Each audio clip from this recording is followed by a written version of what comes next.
quando a Marise e eu estivermos aqui, nós estamos fazendo o estudo pelo livro Boa Nova, do Humberto Campos. Maravilhoso. Né? Cada semana que a gente está aqui, a gente aborda um capítulo do livro, só que o nosso estudo, nessa proposta que nós temos, é utilizar o conhecimento que vem trazido aqui para a gente comentar, não necessariamente ler e comentar ele, mas utilizar esse conhecimento aqui para a gente ir falando do Evangelho de Jesus, né? E aqueles que não conhecem, fica fácil. Depois, se gostarem do assunto, qualquer coisa, vai lá no Google, é só pegar o capítulo, hoje é o capítulo 9, né? Capítulo 9. Capítulo 9, e dá uma lida, é um texto curto, não é muito longo, e aí fica mais a par, né? Porque sempre são mensagens maravilhosas, né? Velhos e moços hoje, né? Eu não ligo de ser o velho hoje da mesa, porque agora que eu estou chegando na idade que eu nasci, né? Eu já nasci velho. Eu já nasci do jeito que eu sou hoje, não é o jeito que eu nasci lá atrás, né? Chato. Não era igual aquelas crianças que ficavam brincando, ficavam fazendo as coisas. Minha alegria era ler o Almanaque Abril. Imagina só, né? Pode um negócio desse? Eu adorava saber a cotação do dólar de Zanzibar, tipo essas coisas assim, né?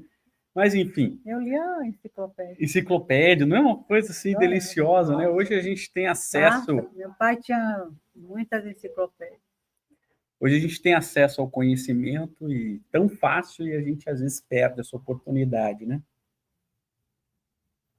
Mas eu diria que esses velhos e moços, talvez tentando melhorar o entendimento aqui, não corrigindo o Bert Campos, porque eu não tenho capacidade para isso. Mas o que eu temo abordado é maturidade e juventude. Então não tem a ver, porque senão dá a ideia de que é uma idade física, embora comece a falar sobre a idade física, né? Mas tem a ver muito mais com maturidade e a imaturidade, a juventude, a imaturidade da juventude, né? E o que se aborda aqui, né, é uma preocupação de Simão o Zelote, tá? Só para a gente... Simão, nós temos o Simão Pedro, que é o pescador, irmão do André, né? Foi que a gente já falou sobre ele e tal, foi um dos primeiros apóstolos. É aquele apóstolo que Jesus, pescador, que Jesus vai na casa. Ele também era um dos velhos, um dos mais velhos. Até porque velho naquela época, 30 anos já era velho, né? A expectativa de vida. Não vivia muito. Com guerras, né? Lembra que tinha muita guerra, muita coisa, muita doença. As doenças, imagina, você cortava a pele, não tinha antibiótico, você necrosava, se você não cortasse a perna, você virava sepsis, né? Então, claro, a expectativa de vida, embora tivesse, obviamente, pessoas que viviam bastante, como João, o próprio João, o evangelista, viveu bastante, né? Conta-se a estimativa em torno de 90 anos, que é muito para a época. Muito para a época, né? Mas ele nem quando morreu. Porque... Ele tinha isso, né? Ele não morreu, né? Quando ele foi queimado, bem lembrado, quando ele foi queimado vivo em óleo fervendo, ele não queimou, né? E aí... ele estava no presídio, né? Na ilha de Patmos, vivo. Estava lá preso. E aí ele não morre quando cai no óleo quente. Aí pronto, os guardas, todo mundo cultuam ele fica lá até quando ele quis morrer. E já admiravam ele, né? Imagina, porque não tinha como já ter contato com aquela idade que ele estava e com o conhecimento que ele se iluminou. E aí depois ele vira outro personagem que passa a se chamar Francisco, antes dele ser Francisco de Assis, né? Mas ele passa a chamar Francisco e sai da ilha de Patmos e vai escrever o Apocalipse. Por isso que quem lê o Apocalipse de João tem uma sensação de que é outro João. Se você pegar os historiadores, fala assim, o estilo linguístico de João o Evangelista e para o Apocalipse é completamente diferente.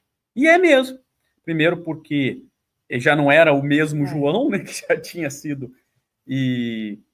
E claro que ele estava muito mais maduro quando ele escreveu o Evangelho de João, porque ele não escreveu, ele ditou, então ele não foi escrito por ele fisicamente. E Mesmo no Apocalipse, era uma visão que ele teve em sonho, então era uma completamente diferente, né?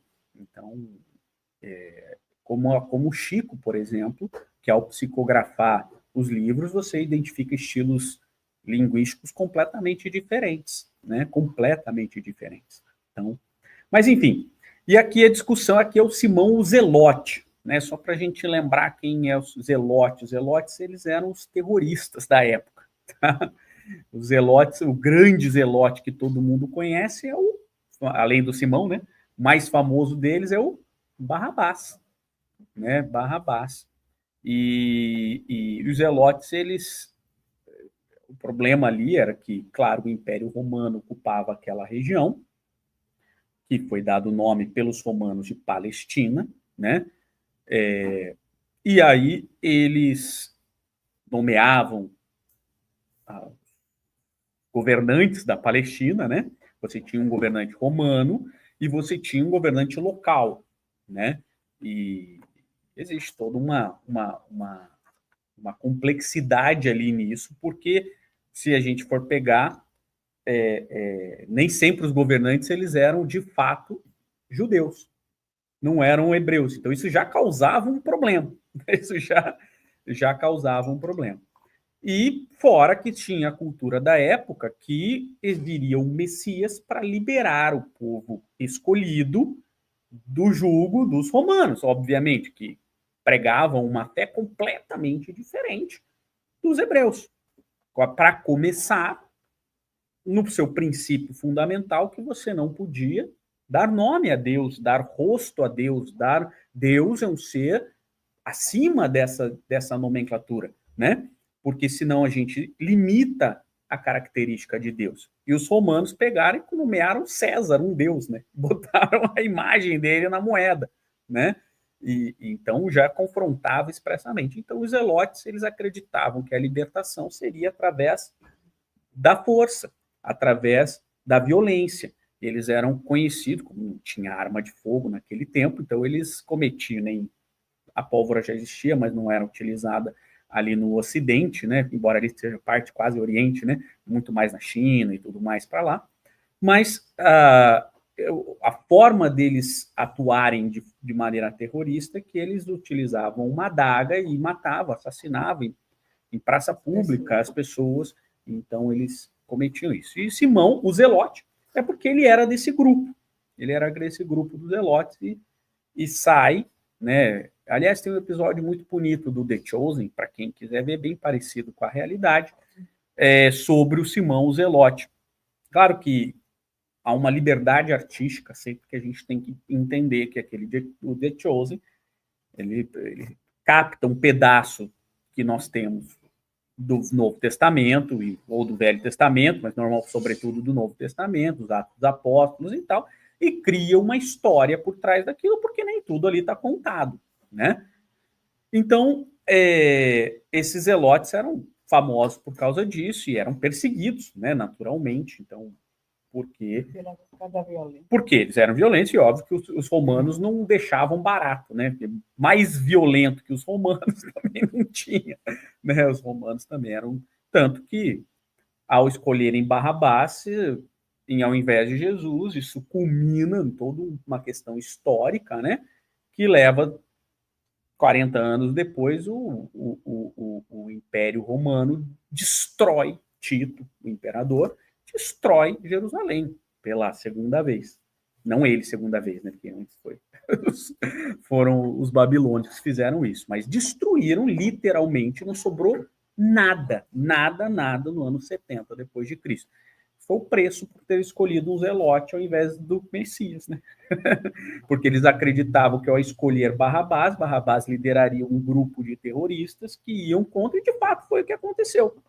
Esses terroristas fizeram, né, se eu estou falando 30 e pouco, isso aconteceu em 70, mas toda essa escolha culminou, você vê como o resgate ele vem depois, né?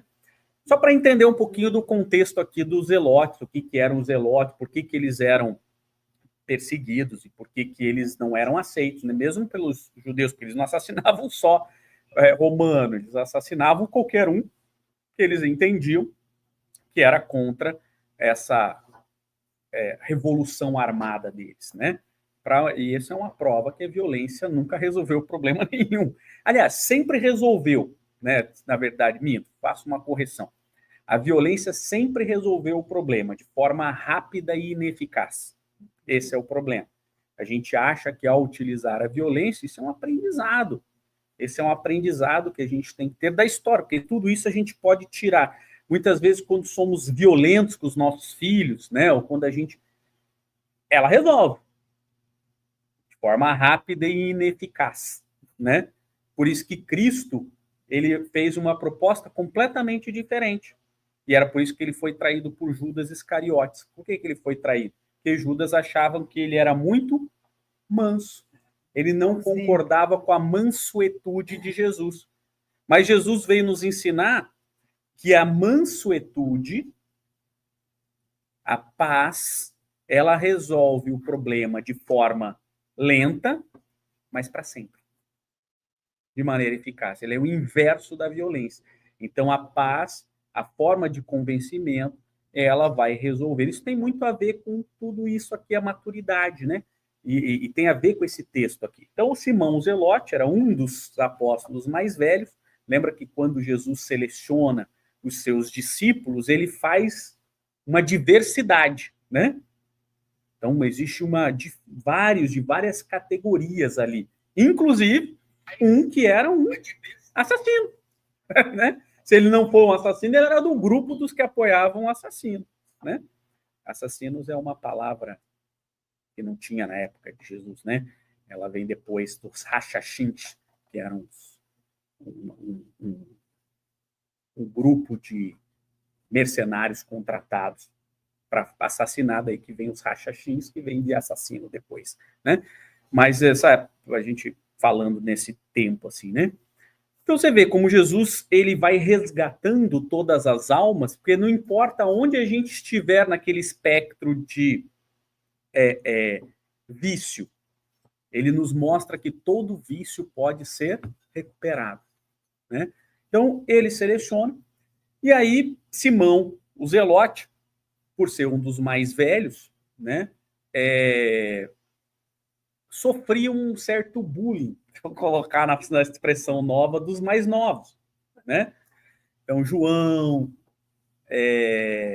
Tiago, é o próprio João, né?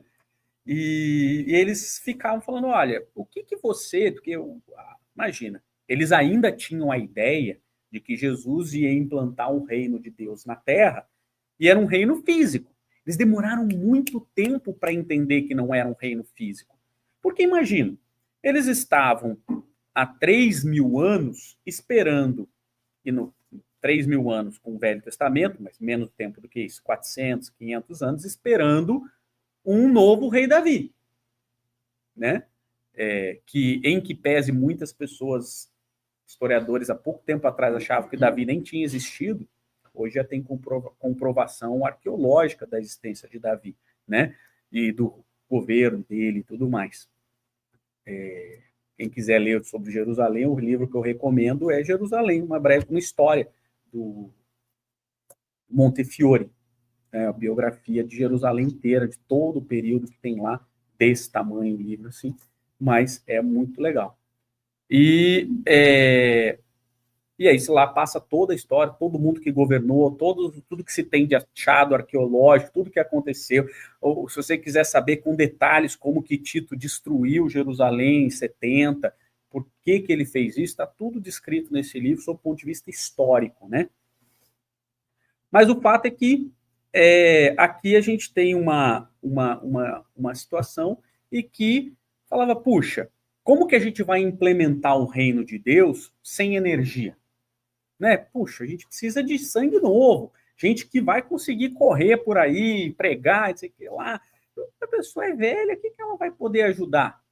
Isso os novos falando. Os novos falando, né? E isso vai incomodando, ele fica chateado. E ele mesmo passa a acreditar. Olha que interessante que essa passagem, né? Quantas vezes a gente sofre por aquele estigma que a gente passa a acreditar que nós somos aquele estigma? Porque quando está falando aqui de preconceito, eu acho que a gente não pode só se ater ao preconceito, né, de moço e velho. A gente pode colocar todas as formas de preconceito e que a gente pode achar que, pela nossa pequenez, que se você é mulher, você não tem como ajudar na obra de Cristo. Se você é negro, você não tem como ajudar na obra de Cristo. Se você é homossexual, você não tem como ajudar. Qualquer preconceito a gente pode colocar nesse exemplo aqui. Qualquer um. E que Jesus veio exatamente nos mostrar que a obra dele é para todos. Se Deus não quisesse diversidade, todas as rosas seriam vermelhas. Todas as flores seriam rosas. A obra de Deus é a obra da diversidade.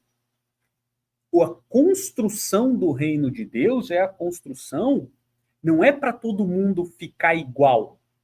A construção é para que cada um seja o melhor de si mesmo. Então, a gente tem que tomar cuidado com isso, porque às vezes, então Cristo quer as pessoas, por exemplo, você tem lá um espírito, uma pessoa que, já viram que as pessoas são gozadoras e tal, e tiram sarro de todo mundo, sim ou não? Brincalhonas e tal, às vezes sem maldade. Ele não quer que as pessoas parem de fazer isso. Não, se você é um cristão, você não pode ser um cara que brinca, que tira sarro. Você é sério, porque Cristo era sério. Ele era um cara sisudo, né? Não era, né? Tanto é isso que o grande ajudante de Kardec, quem era?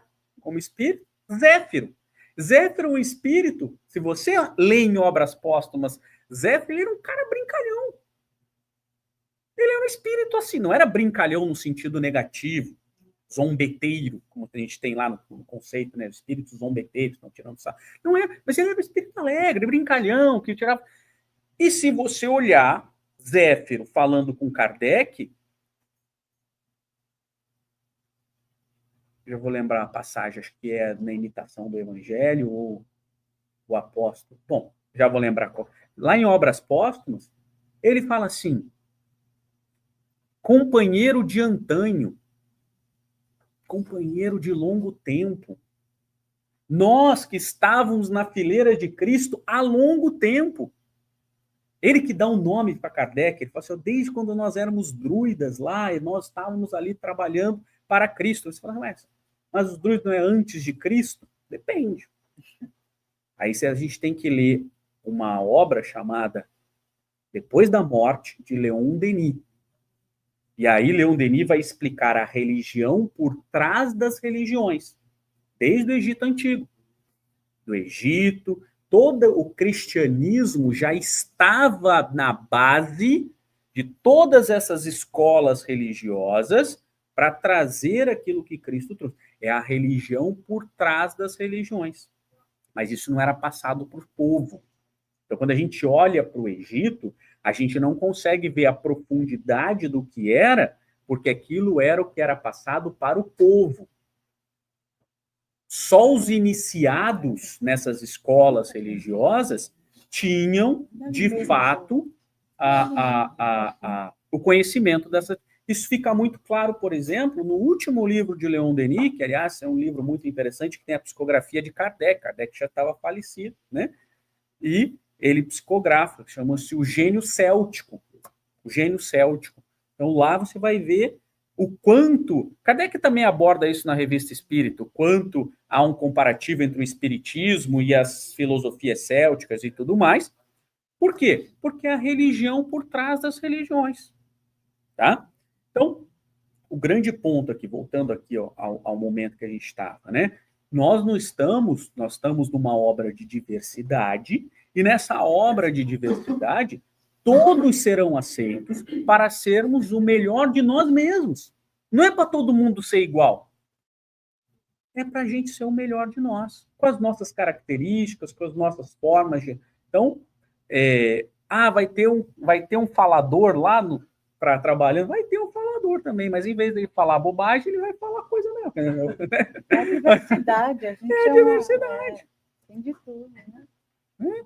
Então, é isso Se todo mundo fosse igual, ia ser... muito chato. Nossa Senhora! Imagina um igual a mim, eu não ia aguentar. Então, Simão acredita, e olha como a gente tem que tomar cuidado, né? Porque esses preconceitos, que às vezes podem ser de uma pessoa, ou às vezes podem ser cultural, né? Eles vão sendo passados, né? A gente tem, infelizmente ainda, muito resquício da escravidão, aonde a gente ainda veio menosprezando as pessoas pela cor, isso vem passando de geração a geração. A gente ainda tem muito preconceito de gênero, né, em que a mulher tem menos oportunidades ou ainda tem menos oportunidades, mesmo legalmente estando amparadas. E são coisas que a gente vai ter que ir quebrando. Essa é a lição de Cristo, vai ter que ir quebrando. Porque às vezes a gente cresce com aquele preconceito sem saber que aquilo está errado. Não é assim que acontece? A gente às vezes se dá conta que o que a gente faz é errado é quando a gente casa. Já viram quando casa? E aí você toma contato com uma outra cultura, porque uma coisa é tomar contato comigo 1 hora e meia durante a semana. Outra coisa é morar comigo. Eu sou muito chato. Né? E aí, o que acontece? A gente... Por isso você tem uma noiva chata. Não é nada, ela é uma bênção. Ela também acha que você é uma bênção. Não, ela não acha, ela diz que acha. Mas o que acontece é o seguinte, quando a gente coabita, é que a gente descobre que coisas que a gente faz que é normal, natural para a gente. Mas na minha família é assim. Mas é muito estranho. Eu não estou nem falando das coisas erradas, não estou nem falando das coisas de preconceito, estou falando do hábito. Né? Não é assim que acontece? E aí, quando a gente toma contato com o hábito das outras pessoas, às vezes você muda as outras pessoas, ou às vezes você se adequa. Puxa, nunca tinha imaginado que isso era errado. Imagina um preconceito. Imagina uma questão cultural que durante muitos anos a gente veio na sociedade. Há quantos anos nós viemos menoscabando e menosprezando as mulheres? As mulheres ganharam ontem, o direito de igualdade. Elas sempre ganharam. Não. Porque elas faziam de conta que estava servindo. Mas era uma coisa, que, ainda que internamente, né, podia ser, mas socialmente não era. Na sociedade que ainda nós temos no mundo, em que agride a mulher ou que a mulher tem que ser submissa, nós temos ainda vigente países em que isso é lei. E não é país. Vai lá, na Arábia Saudita, a mulher pode tomar 10 chibatadas e pegar o carro sem autorização do marido ou do pai. É a Arábia Saudita. Né? Como é que às vezes a gente pensa, né? Mas ali a gente vive na Idade Média. É o único país do mundo que o nome do país é o do governante, a Arábia Saudita, que é da família Saud. Né? Olha só, os caras vivem um feudo, um feudalismo. Não importa se você anda de Ferrari, de Mercedes, é o verniz que a gente tirou, que a gente está evoluindo, né? A gente já não é o homem de Neandertal, sim ou não? Externamente. Porque muitos ainda são, mas externamente eles estão de Armani, andando de Ferrari, mas internamente é um homem de Neandertal.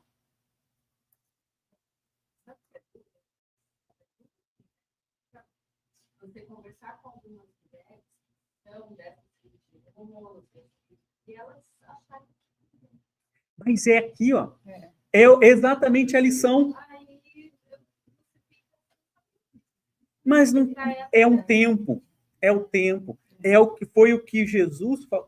Simão, o Zelote, estava achando que ele falou assim: o que eu vou contribuir com a obra? É exatamente isso. A gente chegou exatamente no ponto.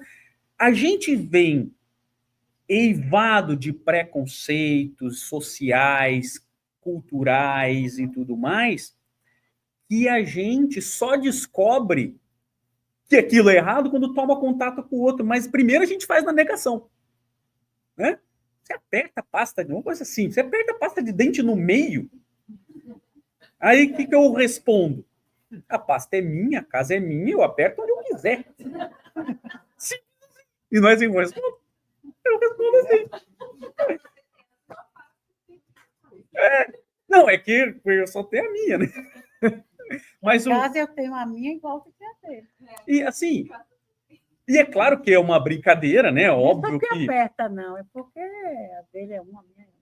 Mas aquilo que a gente dá importância, o outro não dá importância, a gente vai, né?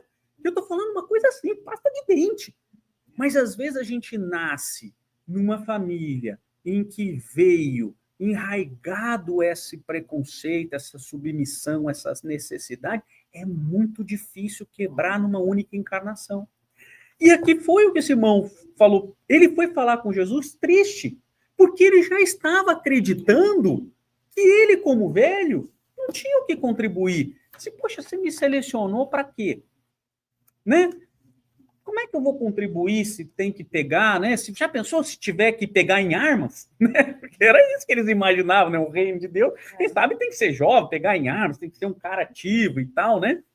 E aí, Simão Zelote falou: puxa, eu já não tenho mais essa força, não tenho mais esse espírito, não tenho mais. E aí Jesus fala assim: olha como Jesus é genial, né? Quantos anos você acha que tem Deus? Ele não é o mais velho de todos? Não é?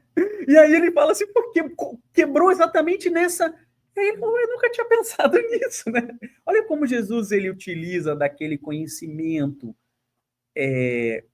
simplório que a pessoa às vezes tem para nos trazer uma profundidade, porque não adiantava ele falar da importância, da maturidade, de quanto você. Ele tem que começar ali para trazer a pessoa. E depois ele vai falar da maturidade, depois ele vai falar o quanto as pessoas mais vividas. Só que o próprio Jesus ele fala assim: vem cá, eu não estou falando de idade. Você já viu jovens que são maduros e velhos que são imaturos? Não tem isso.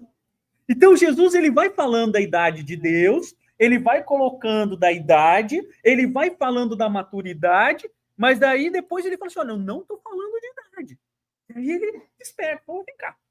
Porque você também tem essa situação. Porque também, claro que Jesus não entra nessa parte, mas a gente pode fazê-lo, a vivência dos espíritos, o tempo de encarnação, o tempo da evolução de cada um, né? Você vai pegar uma criança que é um musicista fantástico, porque ele já não veio dessa encarnação treinando música, sim ou não? Veio com aquele skill que ele foi adquirindo ao longo de várias encarnações e por uma razão nessa encarnação ele pode continuar com aquele dom, porque às vezes não pode. E aí é suprimido naquela encarnação. Não no espírito, porque aquilo que a gente adquiriu é nosso. Mas para aquela encarnação pode ser suprimido. Pode ser retirado momentaneamente para que a gente possa aprender outras coisas, desenvolver outros skills. Então veja como é interessante essa passagem de Jesus, que vai mostrando o quanto, a obra de Cristo, e aí Paulo fala isso, eu falei ontem lá no Chico, ontem eu estava fazendo a palestra sobre carta aos Colossenses, né? Você vê como Paulo de Tarso olha para isso, olha para todo esse ensinamento, mesmo sem ter conhecido Jesus. Né? Porque, claro, né? Conheceu lá na Damasco, mas assim, sem ter vivido com Jesus, sem ter convivido com Jesus, porque ele já não precisava fazer isso. E claro que também estava sendo intuído quando estava escrevendo essas cartas. As cartas são, como o próprio Emmanuel nos fala, as cartas de Paulo são psicografias de Cristo. Cristo está transmitindo as mensagens dele através de Estevão para Paulo de Tarso para resolver problemas da cristandade, não é da igreja de Colossos. Estudar as cartas de Paulo não é para estudar para o problema que acontecia em Colossos, não é o problema que acontecia em Tessalonicenses, não é o problema que acontecia em Coríntios. Estudar as cartas de Paulo é o problema que que acontece todos os dias na cristandade. Esse é o que nos diz Emmanuel, não sou eu que estou dizendo, não. Emmanuel nos fala isso. Então, o problema de Colossos é o problema do KSSF. Muitas vezes o KSSF, o Chico, o cristianismo, a Igreja Católica, é o problema que acontecia lá em Colossos. E um dos problemas que acontecia em Colossos era esse. Vícios e virtudes. E aí, Paulo conclui dizendo assim, aquele que vive em Cristo já não vê mais gregos ou romanos, hebreus ou não, católicos ou protestantes ou espíritas, homem, mulher, homossexual. Aquele que vive em Cristo, vive por Cristo. E não green card ou não green card, cidadão ou não cidadão. Aquele que vive em Cristo, vive por Cristo. Então, isso é genial. E é o que também está nessa lição aqui. Viver em Cristo é viver sem preconceitos. Cristo foi o cara que aceitou todas as pessoas que tinham vícios e que queriam mudá-los. Por isso que, lembra que eu costumo brincar que toda vez que eu vejo um discípulo, eu me identifico com todos eles, nos defeitos? Nos defeitos eu me identifico com todos eles, porque somos nós. Cristo seleciona esses discípulos para nos mostrar que o nosso defeito, o nosso vício, né? E por que só pegando, não é o objetivo de hoje, mas eu estudei tanto esse assunto ontem, né? Já tinha mas ontem Qual era o problema de Colossos? Esquecer quem é Jesus. Esquecer quem é Jesus. Jesus é o que apresentado, o resumo disso. E Paulo vem de cá construindo tudo isso aí, eu não vou construir com vocês aqui, toda essa linha de raciocínio, desde Paulo de Tarso, João, evangelista, e depois os estudos para chegar na altura de Jesus, que é onde Kardec já faz o resumo para a gente. Vamos direto para o resultado, vamos direto para o resumo. Modelo e guia. Então, Jesus é o nosso modelo e guia. E o que é ser? Que a gente nunca fica perdendo muito tempo com essa reflexão, mas eu acho que vale a pena perder tempo com ela. O que é ser modelo? É que Cristo é um molde e nós somos uma massinha da Play-Doh e vamos ser moldado. Nós temos que ser moldado no molde de Jesus. E Paulo vai falar isso e depois ele vai falar em que nós temos que ser moldados. Porque se a gente não se preocupar com isso, a gente nunca vai sair do estágio que nós temos. Então, por exemplo, moldado nas virtudes. Quais virtudes? No amor. Nós temos que amar. Qual que é o nosso padrão de amor? Jesus. Então, se o nosso amor ainda não está no padrão de Jesus, temos que ser moldados para isso. Por isso que Cristo é a imagem e semelhança de Deus. Quando está lá em Gênesis que fala assim, eu fiz o homem à imagem e semelhança de Deus, qual é a imagem e semelhança? O homem de Neandertal? Porque não tem? Qual deles que é Deus? Jesus. Jesus é a imagem e semelhança de Deus. Então, o que é ser a imagem e semelhança de Deus? É o que ele espera da gente. É isso que significa. Que depois Kardec já resumiu de uma forma brilhante, falou, temos que ser moldados. Então, todo mundo tem que ser cabeludo, loiro, de olho azul? É isso? Não, né? Essa figura foi construída, né? Na Idade Média. E ele nem sabe como que é Jesus. Aliás, quando Cristo não, quando Chico estava psicografando Paulo e Estevão, quando Emmanuel foi falar para o Chico, falou assim, olha, você vai ter direito de... Vou te trazer uma obra, foi me autorizado a trazer uma obra para você psicografar, que é a história de Paulo de Tarso. Aí Chico ficou assustado, assim, né? Imagina. Foi me autorizado. Então, esse é pro Emmanuel, que já estava lá na frente, né? Mas para você não deturpar o que vai ser dito, nós vamos projetar a história para você. Então foram montados projetores celestiais em que Chico via o que acontecia e descrevia. Por isso que quando você lê o livro, para quem não lê o livro Paulo e Estevão, leia o livro, porque aquilo ali é uma viagem. Aquilo ali você é transportado para lá. E então ele... E aí, claro que tem uma passagem que todo mundo conhece. Qual é? A conversão de Paulo na estrada de Damasco, subindo, montado num camelo, né? Claro, né? Você acha que cavalo foi criado depois dessa história. Claro que era um camelo. Ninguém viajava de cavalo naquele negócio. O cavalo não aguentava. Ela estava de camelo, mas tá tudo bem. Tanto que se você pegar ela lá, depois ele pega e dá os camelos para o seu ser. Que camelo? Camelo surgiu da onde? Ele transformou cavalo em camelo. Jesus transforma a água em vinho e Paulo o cavalo em camelo. O desenhista não sabia. O povo faz essas coisas assim só para enganar a gente, só para ficar mais bonito. Paulo viajava num camelo. Não tem problema, também não faz diferença. Mas você vê como a gente vai criando imagens que não são verdadeiras. E aí Cristo aparece com uma grande luz, né? E a primeira pergunta que fizeram, tem entrevistas. Você viu a imagem de Cristo? E Chico falou, vi. E você pode descrever? Não, não me foi autorizado. Então, por quê? Porque não importa essa imagem. A imagem que a gente precisa do Cristo, qual é? É das suas características de virtude. Então, quando a gente fala em humildade, a gente tem que ser moldado na humildade de Cristo. Estamos longe, né?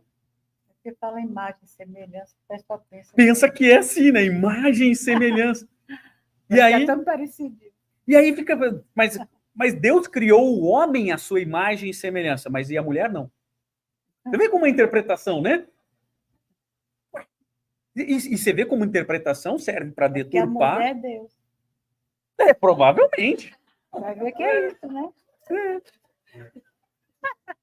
A mulher é Deus, aí você fazer imagem semelhante. Como é que é o nome daquele espírito? Tem uns, aqui o Chico, o André Luiz escreveu uns nomes que são tão... Como é que é? Astrogildo? Não, é... Austragel, sei lá, alguma coisa assim, um Austro, não sei das quantas, agora eu não vou lembrar.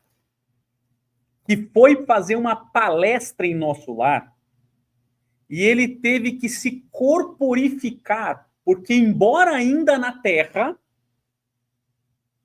isso foi explicado para André Luiz, embora ainda na Terra, ele já habita uma esfera em que já não há... O perispírito não tem o aspecto humano. Esse aspecto perna, ouvido, orelha, boca. É o quê? Um gatinho? Não sei. É uma bola. É um dos livros que nós lemos do André Luiz, em que existia um aparelho que era uma espécie de um espelho, e ele veio através desse aparelhamento. Para ele poder se materializar. De materialização. De corporificação. Porque ele não é nem materialização. Por quê? Porque em determinados estágios evolutivos a gente não precisa mais de fígado. A gente não precisa mais de pé. A gente não precisa de boca e nem pregas vocais para falar, porque a gente se comunica por pensamento. Então, a gente fica pensando em Deus igual a gente. Isso está falando do Espírito que está aqui na Terra. Esse aqui é pensar em Jesus. Loiro de olho azul, sei lá, agora não tem nem olho azul ali, tem olho castanho, sei lá. Já tá melhorando, já tô ficando mais perto dele. Então, falta cabelo. Mas esse dá pra botar, né? Mas tudo bem. E a gente tem que moldar. Isso é mais importante. A gente tem que moldar. E a gente tem que focar nisso. A gente tem que focar nisso. Isso é importante. Por quê? Porque o convite aqui não é como nós estamos de saúde, não é como nós estamos aparência, como nós estamos financeiramente. O convite aqui é como nós vamos ficar na obra de Cristo. Então, olha como é interessante quando Kardec fala do tipo, né? Porque ele já começa a pergunta muito fantástica, né? Qual é o tipo mais perfeito? Senão ele fala assim, como que é o, né? Como que é o modelo? O que é tipo? Tipografia. É aquilo que você marca, né? Você põe tipo para escrever um livro, você põe, né, agora mais os jornais, põe os tipos para fazer, a marca tudo igual. Então, quando o Kardec faz a pergunta, ele já faz a pergunta genial: qual é o tipo mais perfeito? Então, onde é que está o carimbo que a gente vai estar ali? E aí modelo mesmo. Aí a resposta é modelo, de molde, de tipologia, de molde, mas ele não é só isso. Ele é o guia. Então, o modelo e guia, isso é tão profundo. Por isso que quando... Tem várias formas de você ler o Livro dos Espíritos, né? Eu já fiz de várias formas. Tem como você estudar, que é a forma melhor, né, para você ler. Às vezes eu leio e fico lá meditando sobre aquelas questões. Já tive a época que eu já contei isso para vocês, né, que eu li e tentava adivinhar a resposta, mesmo já sabendo, e errava todas as vezes, né, na maioria delas, para mostrar como eu estou longe. Tem a forma de, eventualmente, eu já fiz também, toda noite eu li um capítulo, para você só relembrar, mas é óbvio que você não está meditando, você só está absorvendo as informações. Mas a melhor forma é a gente sentar. Então, às vezes, eu paro assim. Quando você pega modelo e guia, parou. Só vou discutir outra coisa semana que vem. Porque a gente vai ter que meditar sobre o que é ser modelo, o que é molde, o que são, por que aquilo ali está escrito, qual foi a razão. E depois de guia, de guiar, de levar como a gente já foi para lá, né? Isso é tudo muito interessante dentro do cristianismo. Você vê que já vai resumindo tudo isso e vai nos colocando toda a proposta de Cristo. Então, a proposta verdadeira de Cristo é quebrar essas questões de forma, quebrar essas questões de preconceitos e avançar na senda do Cristo, no amor, na humildade, na caridade, na paz, né? É um modelo que você vai forjar as melhorias internas, não tem nada a ver com matéria, entendeu? A gente tem essa ideia do corpo, né? Fulano é parecido com cicrano, é assim, assado, mas não é. São qualidades morais, isso é que vai todo mundo ter igual. Ter no nível, né? Vai adquirindo o nivelamento de Jesus, que já era top de linha. Com certeza. Aqui eu só fui selecionar um trecho, que às vezes eu já li tantas vezes aí, tem várias coisas que eu já grifei, daí eu grifei da outra vez, grifo dessa. Então, mas tem uma parte que eu queria destacar para a gente não esquecer, né? Porque o Simão fala assim, puxa, mas nem todo mundo tem as mesmas potencialidades, né? Cada um tem a sua forma e tudo mais. Como é que vai ser isso, essa situação? Porque se a gente não tem as mesmas potencialidades, como é que vai evoluir? Como é que vai ser a obra de Cristo com isso, então? Todo mundo vai ser palestrante. E ninguém vai ajudar na casa, ninguém vai limpar a casa, ninguém vai fazer a cozinha, ninguém vai fazer o passe, ninguém... Não, né? E aí Jesus, e aí isso que é o ponto assim que eu destaquei aqui, né? Ele fala assim para Simão: lembra-te da tua parte no esforço e não te preocupes com a obra que pertence ao Todo-Poderoso. Então, você está preocupado com a evolução dos outros? Você está preocupado que o outro não tem a sua capacidade, a sua potencialidade, ou que você não tem aquela capacidade? Cuida da tua evolução. Que ninguém vai fazer por você. E deixa a obra que vai ser feita por Deus. Deus vai colocar as pessoas no caminho, nos dando a oportunidade. Ele poderia a árvore viver sem a raiz, a alma sem Deus. Então, eu achei muito importante isso, né? Porque quantas vezes a gente está preocupado, estávamos conversando ali no café agora isso, né? A gente às vezes fica tão preocupado com as coisas que acontecem no mundo. E claro que é preocupante, porque nós somos do mundo e nós nos preocupamos com ele, mas essa tem que ser uma preocupação menor. Porque a maior preocupação tem que ser o nosso mundo, né? O que eu... Beleza, tem gente cometendo atrocidades hoje no mundo. Tem, não tem? Mas qual foi a parte do molde de Cristo que eu fiz hoje em mim?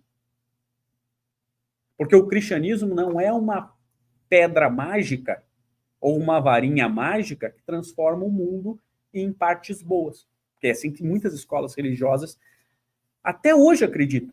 Até hoje. E era assim que os hebreus acreditavam. Passe de mágica, vem o Messias, faz um pirilim-pim-pim e pronto, o mundo está salvo. Não é assim? Quando Cristo veio fazer uma proposta de mudança interior, o cristianismo é uma proposta de renovação interior. Palmo a palmo, coração a coração. Não é por decreto. Então, esse é o cuidado que ele diz. Se preocupa com a tua missão, com a tua tarefa, com a tua... E deixa que Deus cuida do resto. E esse é um ponto que também a gente tem que tomar cuidado. Quando a gente vê essas atrocidades, às vezes a gente fica meio, claro, chocados, né? E fala assim, o mundo não tem solução. Isso aqui é um trem desgovernado. Poxa, se o piloto, o comandante desse trem, dessa nave, é Jesus, a gente não pode acreditar que isso aqui é um trem desgovernado. Não é isso que nos ensina Emmanuel?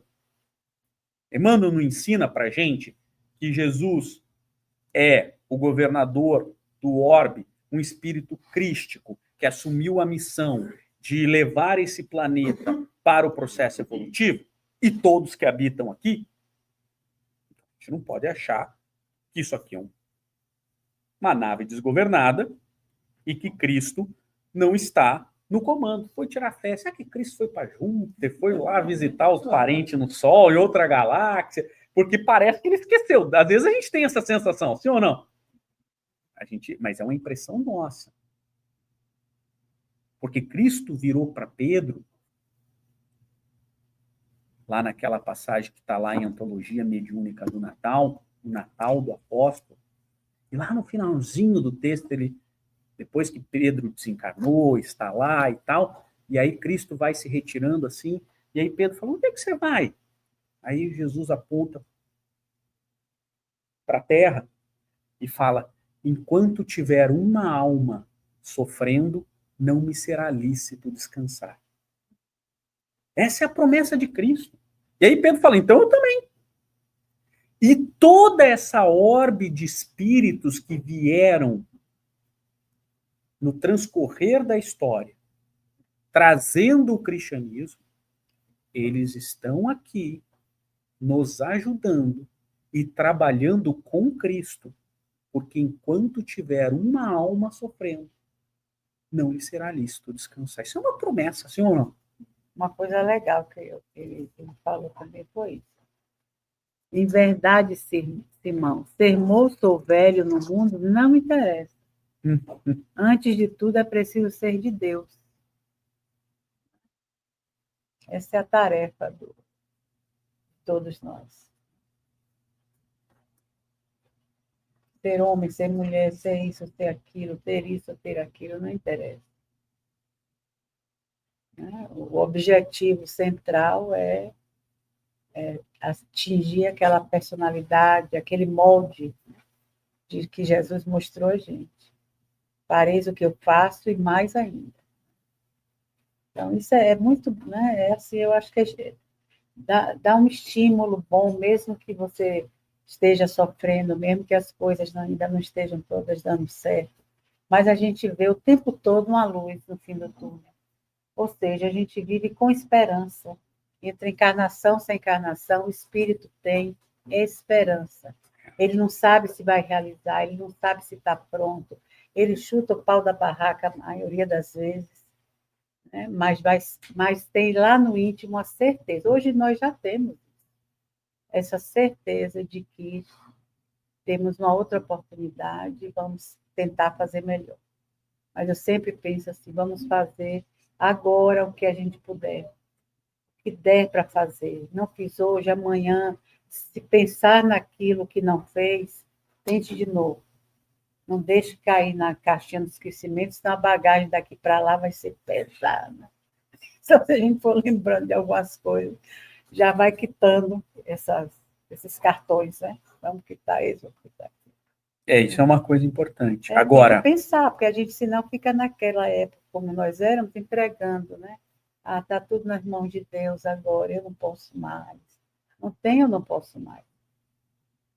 Não tem, porque depois que você diz não posso mais, aí você vai viver ainda uns 50 anos, vai ver que podia olhar para trás e, poxa, eu podia ter feito. Por isso que ele diz, não importa se é moço, se é velho, o que é que você tem aí agora? Me mostre aí o que é que você... Né? Meio que é coisa assim, abra aí a sua sacolinha, o que é que você trouxe? Quais são os seus talentos que ainda estão aí e precisam ser usados? Eu já lhe dei, está aí, há vidas. Você usou todos? Claro que não.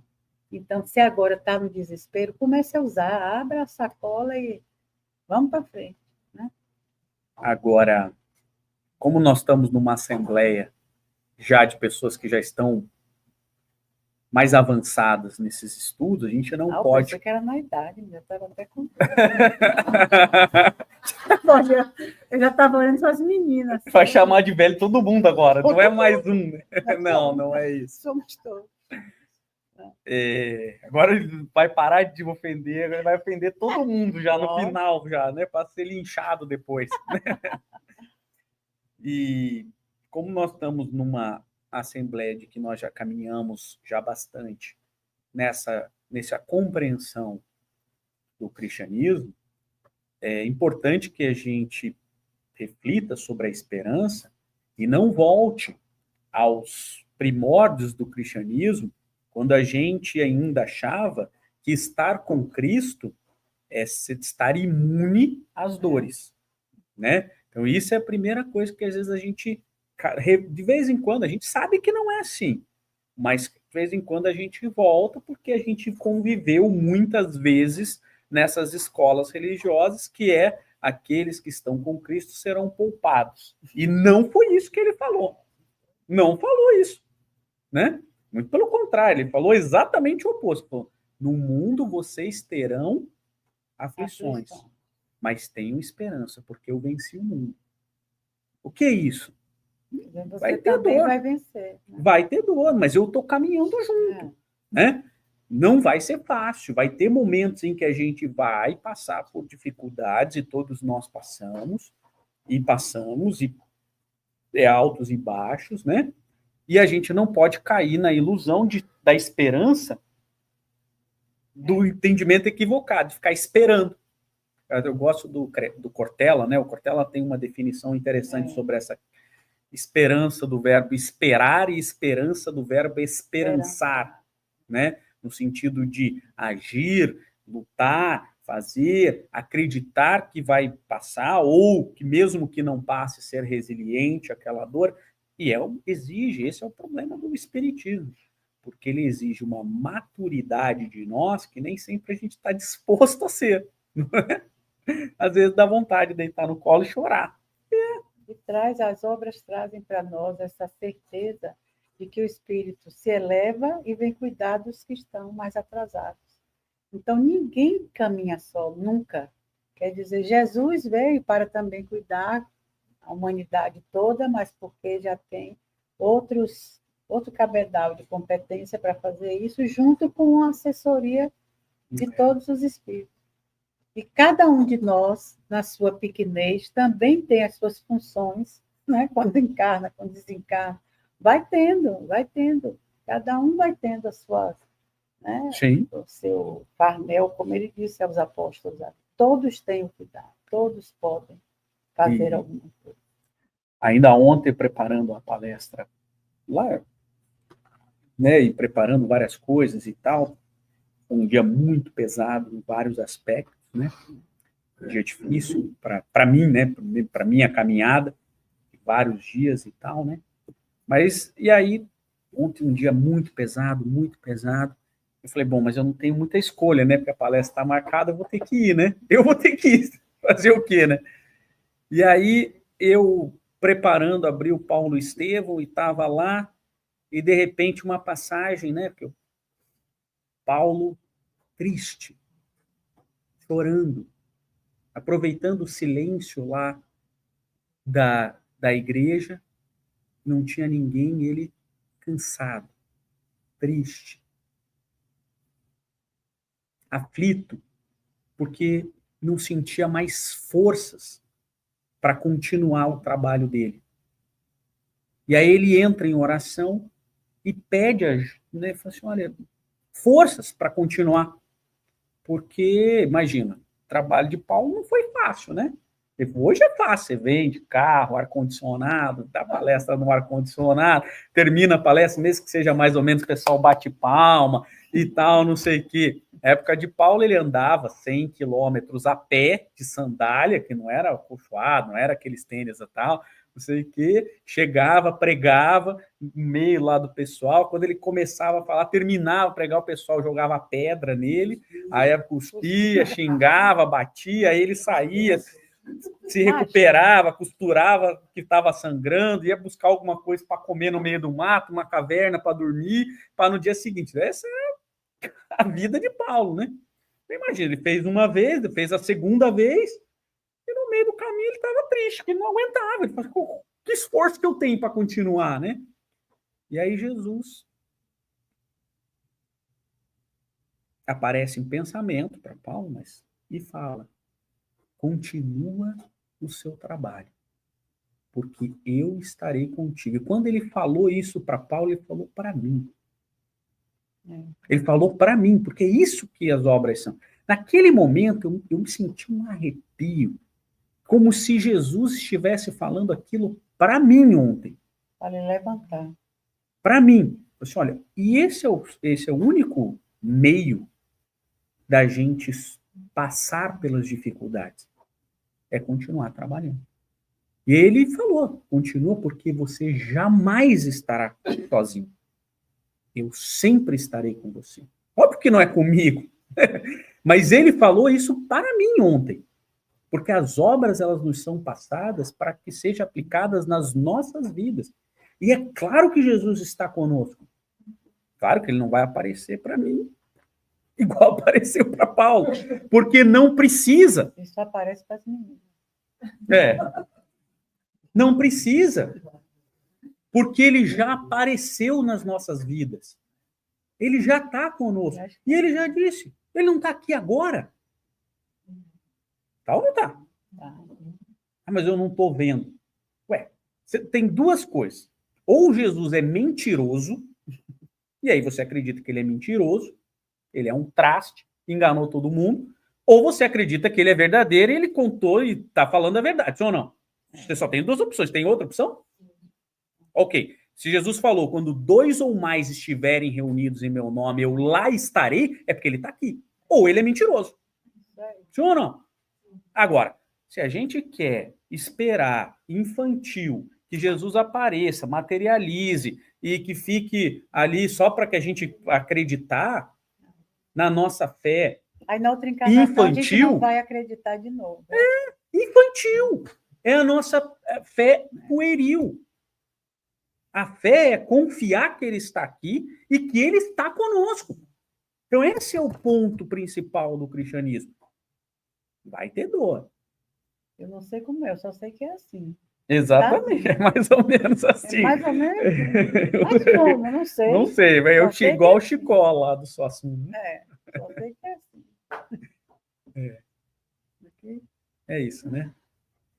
Acreditem, ele está conosco e vai embora conosco. Ninguém estará só.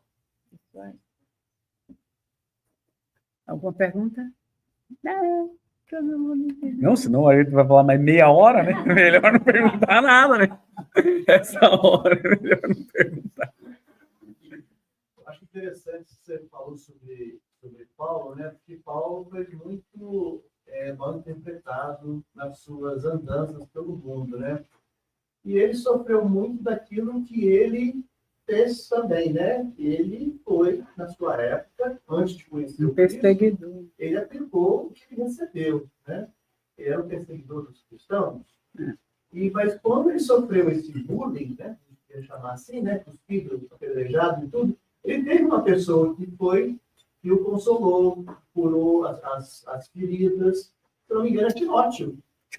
Né? E ele via em Timóteo um filho, porque Timóteo era muito jovem. Muito, acho que tinha 14 anos. Ananias também, né? Ananias era o parceiro dele, né?